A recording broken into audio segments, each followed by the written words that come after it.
Welcome to the channel BEd curriculum.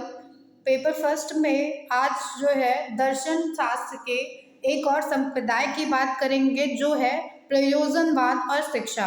तो प्रयोजनवाद जिसको pragmatism के नाम से जाना जाता है, इसके बारे में पढ़ेंगे। इसे पढ़ने का हमारा उद्देश्य होगा कि हम प्रयोजनवाद के अर्थ को जान पाएंगे, उसके मूल सिद्धांतों को जान पाएंगे और प्रयोजनवाद और शिक्षा के बीच में संबंध स्थापित कर पाएंगे। तो प्रयोजनवाद का अर्थ क्या है, इसकी परिभाषा क्या है, सबसे पहले ये जान लेते हैं। प्रयोजनवाद पाश्चात्य दर्शन की एक वह विचारधारा है जो मनुष्य के केवल व्यवहारिक पक्ष पर विचार करती है। तो जो प्रैग्मेटिज्म है, प्रयोजनवाद है, ये माना गया है कि ये सिर्फ मनुष्य की जो व्यवहारिक पक्ष है उसी पर जो है विचार करती है।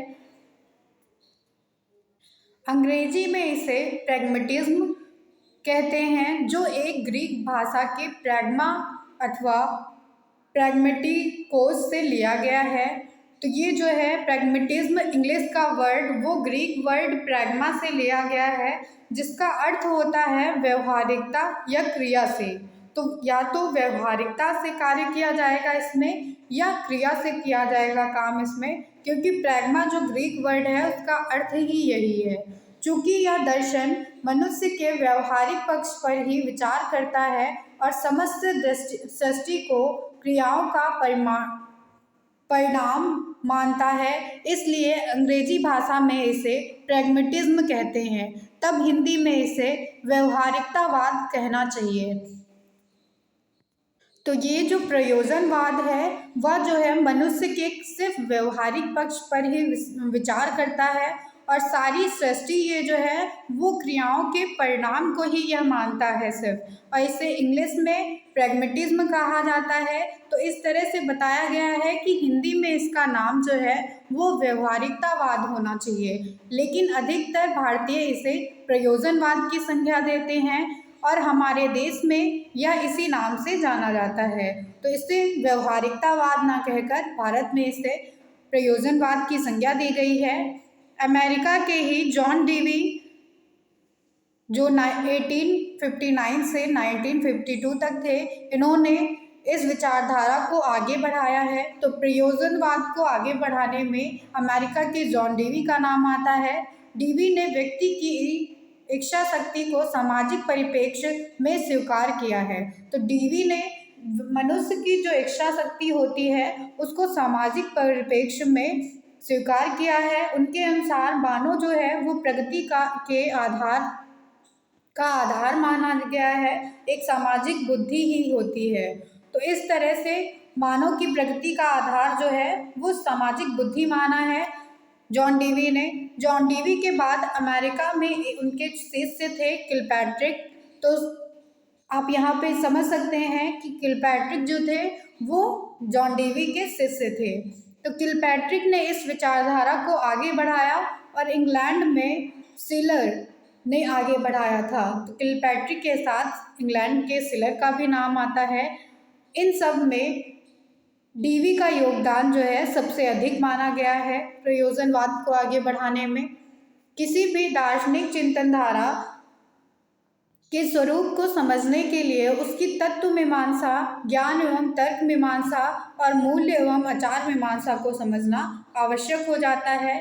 तो इसलिए हमें सबसे पहले तर्क मीमांसा, तत्व मीमांसा, तर्क एवं ज्ञान मीमांसा और मूल्य एवं आचार मीमांसा को समझना जरूरी हो जाता है। प्रयोजनवाद जो है वो पाश्चात्य दर्शन की वह विचारधारा है जो मनुष्य के व्यवहारिक पक्ष को ही समझता है।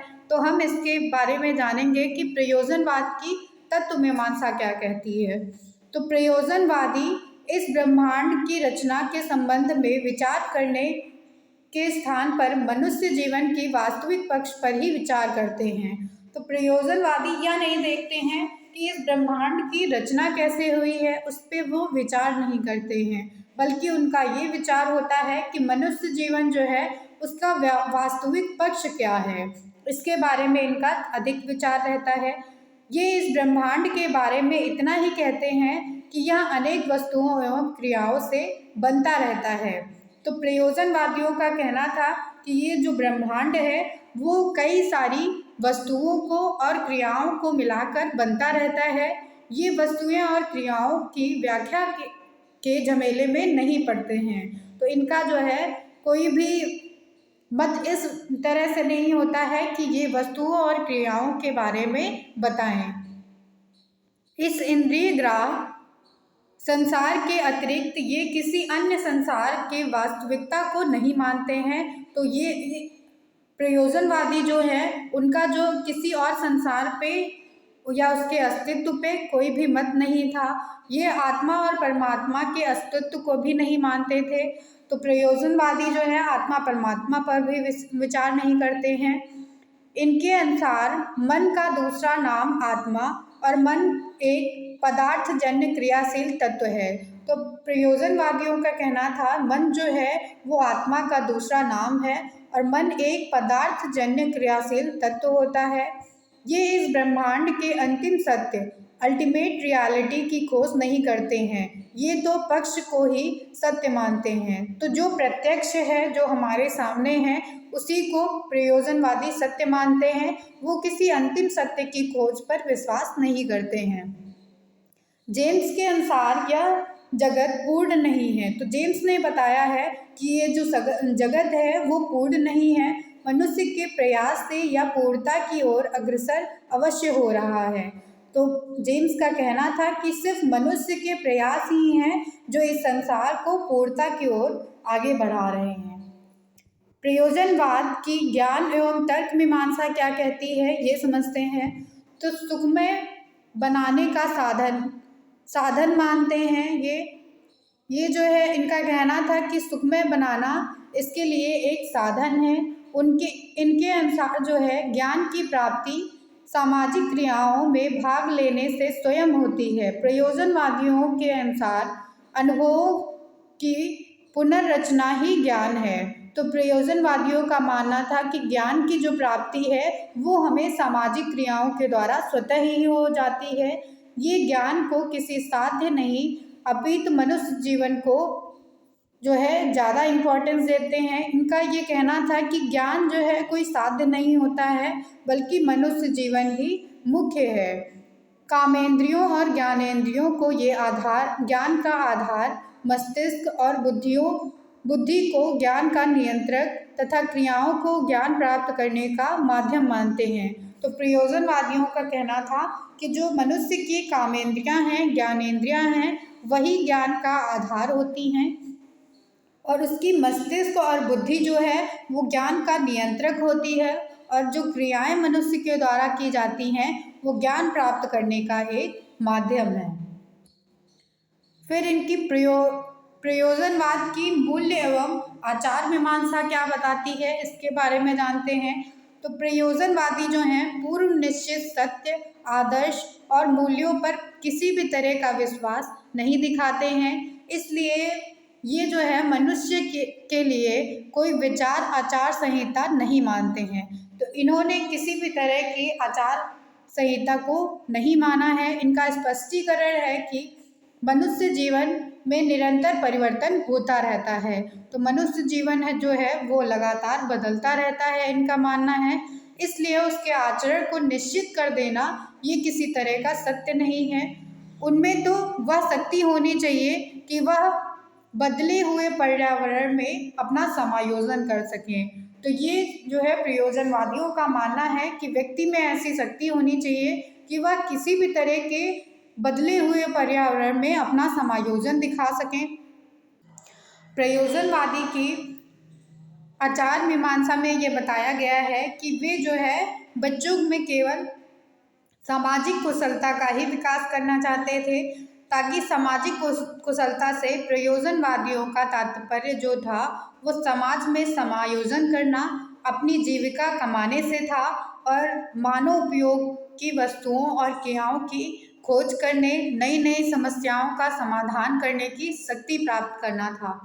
तो समाजवादियों का ये मानना था कि बच्चों का जो विकास होना चाहिए वो सामाजिक कुशलता पे होना चाहिए और सामाजिक कुशलता से उनका तात्पर्य था कि बच्चे समाज में समायोजन स्थापित कर सकें, अपनी जीविका को कमा सकें और मानव उपयोग की वस्तुओं क्रियाओं की नई नई खोज कर सकें और नए नए समस्या समाधान के तरीके या शक्तियों के बारे में बता सकें। अब हम प्रयोजनवाद की कुछ परिभाषाओं के बारे में जानेंगे। तो प्रयोजनवाद के अनेक रूप हैं, उनमें संसार और मानव जीवन की व्याख्या जो है भिन्न भिन्न रूप में की गई है, परंतु मूल रूप से उसमें बड़ी समानता पाई जाती है। तो उस समानता के आधार पर कुछ विद्वानों ने इस कई सारी परिभाषाएं दी हैं। तो इसमें जो है रॉस महोदय के अनुसार एक परिभाषा दी गई है प्रयोजनवाद की।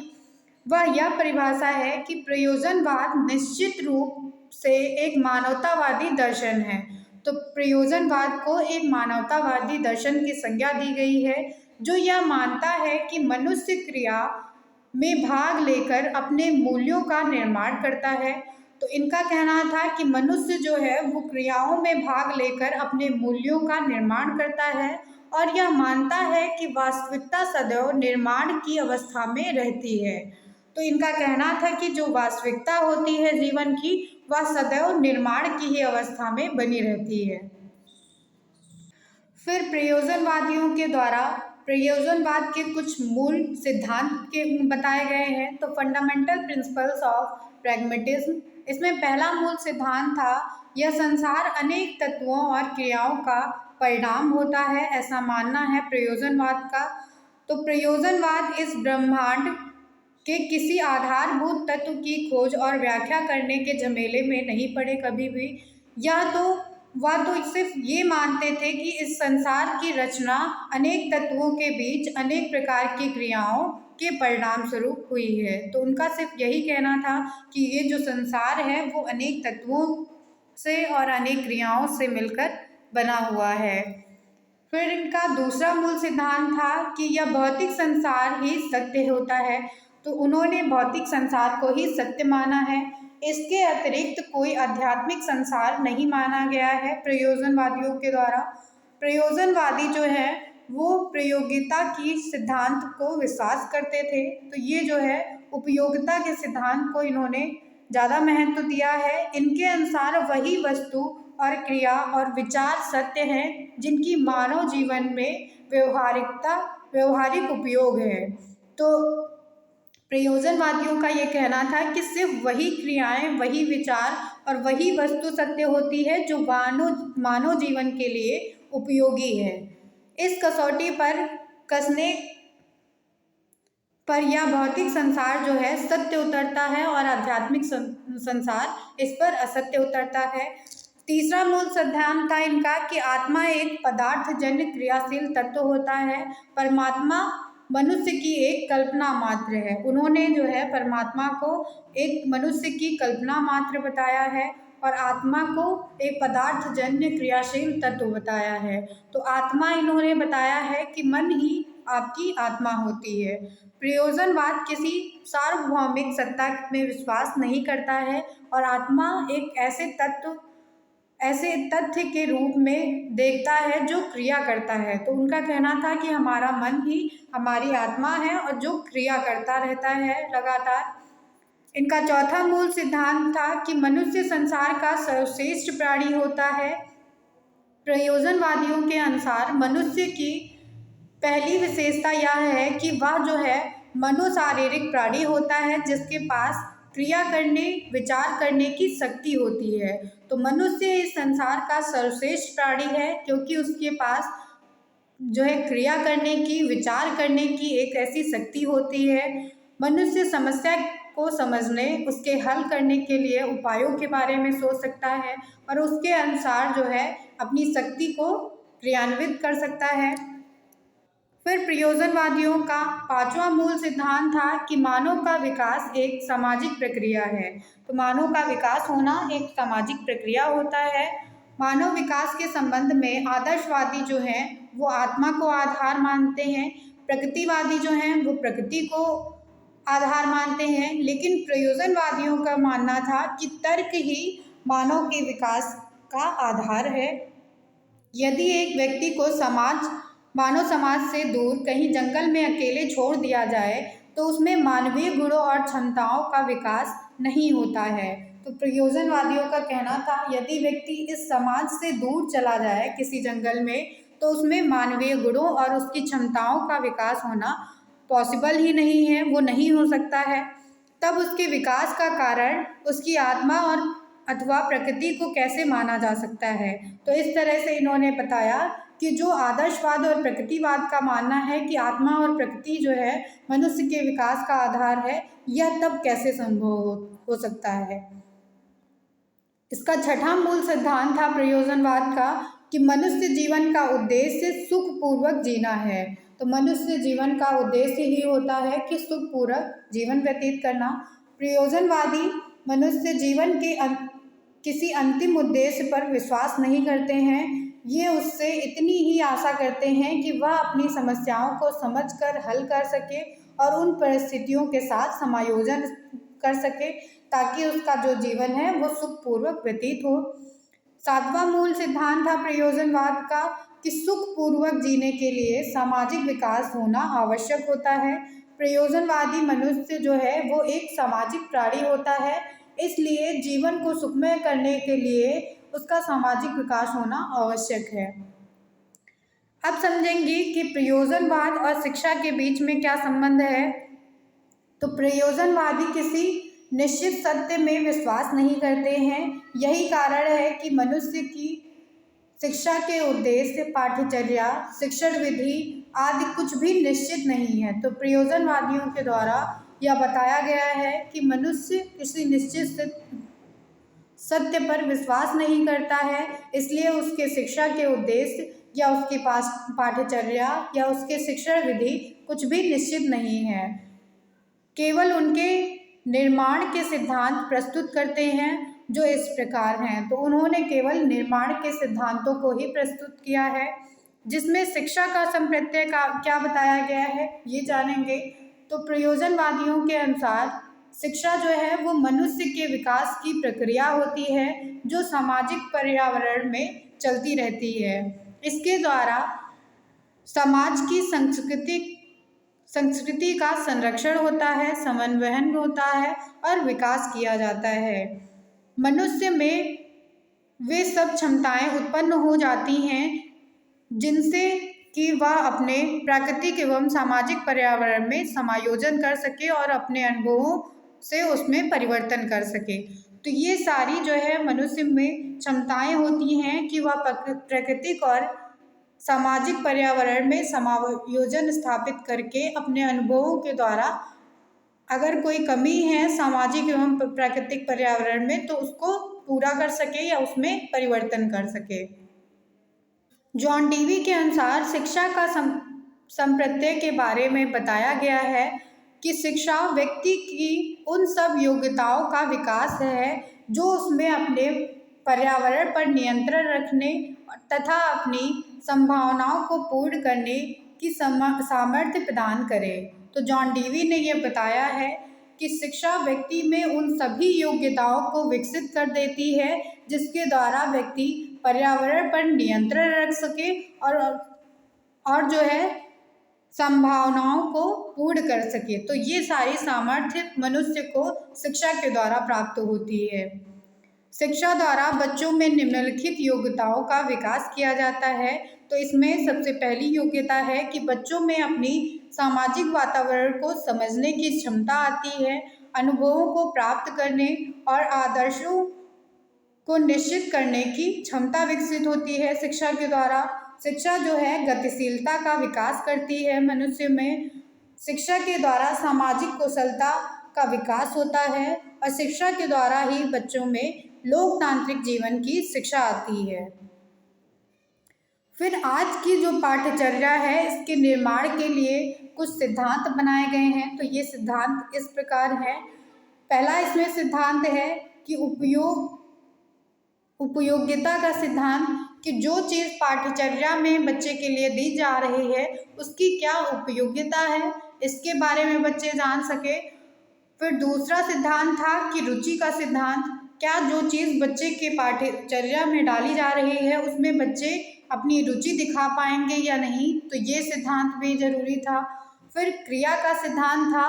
तो प्रयोजनवादी क्रिया को ज़्यादा इम्पोर्टेंस देते हैं, इसलिए जो क्रियाएं या जो एक्टिविटीज़ डाली जाती थी पाठ्यचर्या में, वो बच्चे के अनुसार थी या नहीं, ये देखा जाता था। अनुभव का सिद्धांत, तो प्रयोजनवादी अनुभव पर भी बहुत ज़्यादा बल देते हैं, इसलिए पाठ्यचर्या में बच्चों के अनुभवों को भी इंक्लूड कराना चाहिए। फिर पांचवा था एकीकरण का सिद्धांत। तो ये जो है एकीकरण का भी सिद्धांत जरूरी था बच्चों के पाठ्यचर्या के लिए। शिक्षण विधियाँ आता है, तो शिक्षण विधियाँ कैसी थी प्रयोजनवाद में।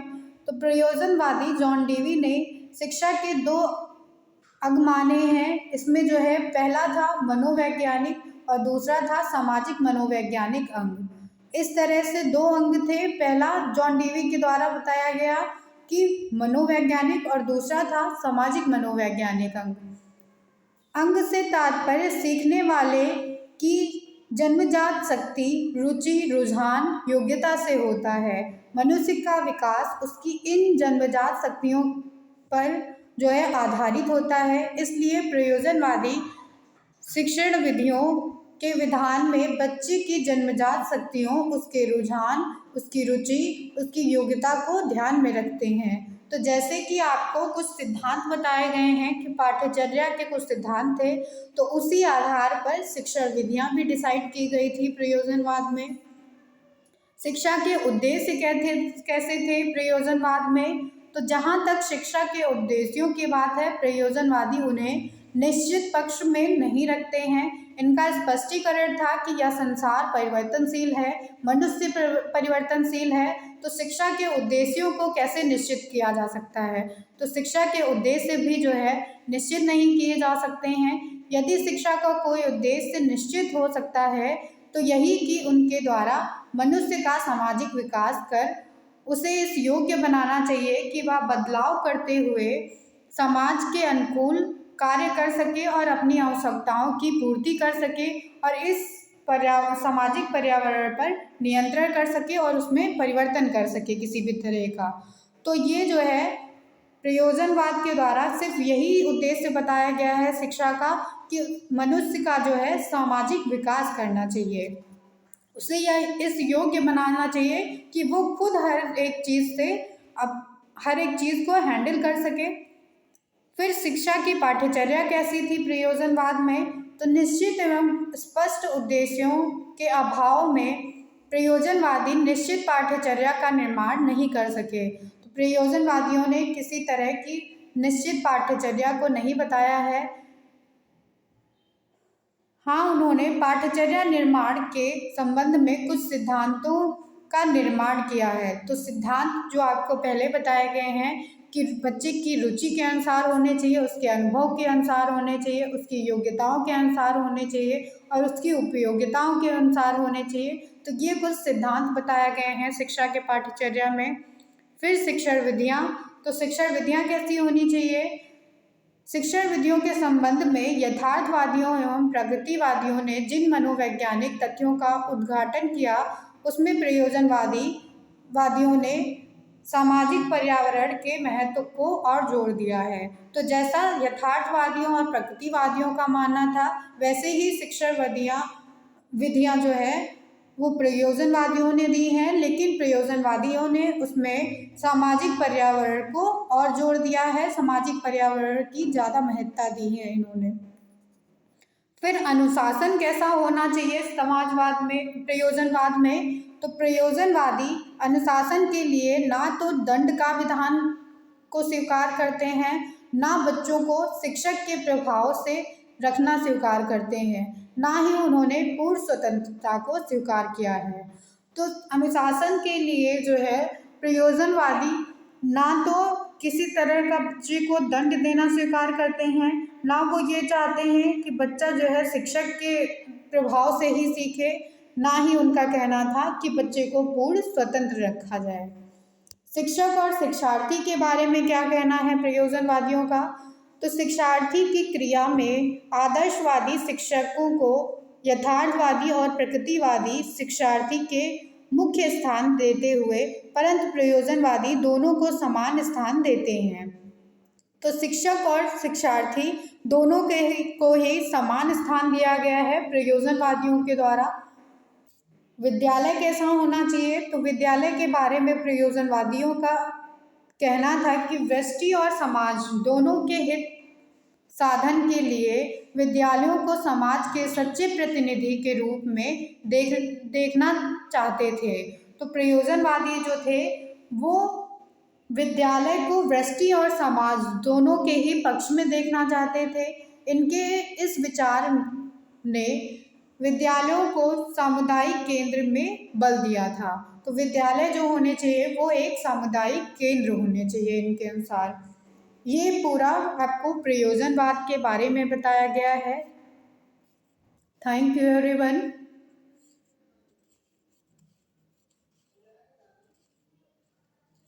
ये जो है टेलीग्राम चैनल है, इसे आप फॉलो कर सकते हैं सारे नोट्स के लिए।